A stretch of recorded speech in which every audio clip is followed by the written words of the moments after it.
Apprenez des yokai, ces créatures surnaturelles du folklore japonais. Ajoutez-y des décors qui font froid dans le dos comme des îles abandonnées ou un hôtel hanté. Saupoudrez le tout d'une bonne dose d'imagination et d'un scénario bien ficelé. Vous obtiendrez Othello, un livre-jeu de rôle inspiré de la mythologie japonaise, créé à Strasbourg par un père et son fils. C'est un peu un mélange d'horreur, un peu classique, et de mythologie japonaise et d'ambiance un peu au final qu'on a pu retrouver au Japon quand on y est allé. Fabrice et François sont passionnés du pays du soleil levant. Leur librairie spécialisée manga et culture japonaise est l'une des plus réputées à Strasbourg. Ce livre de jeu, c'est l'aboutissement d'une passion sans fin et une inspiration suite à un voyage au Japon. On est allé quelques jours dans un onsen au Japon, donc une espèce de spa à la japonaise, mais qui était horrible. C'était l'hôtel de Shining.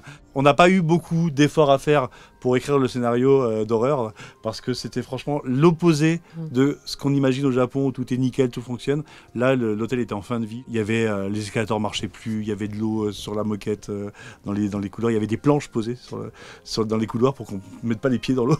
Enfin, c'était vraiment horrible.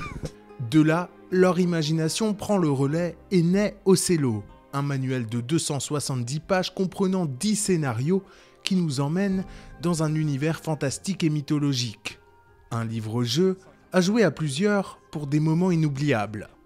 Tu t'approches de la manette qui, elle aussi, paraît un peu couverte de givre. Qu'est-ce que tu fais?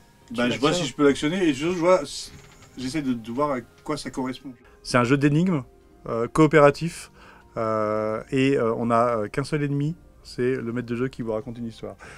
Et donc lui, il est là pour vous mettre dans des problématiques, un peu comme dans une escape game, où vous avez, faut vous dépatouiller dans l'environnement dans lequel il vous y met.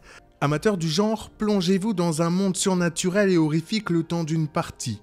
François et son père aimeraient si possible développer d'autres livres-jeux autour de mythologies diverses dans le futur.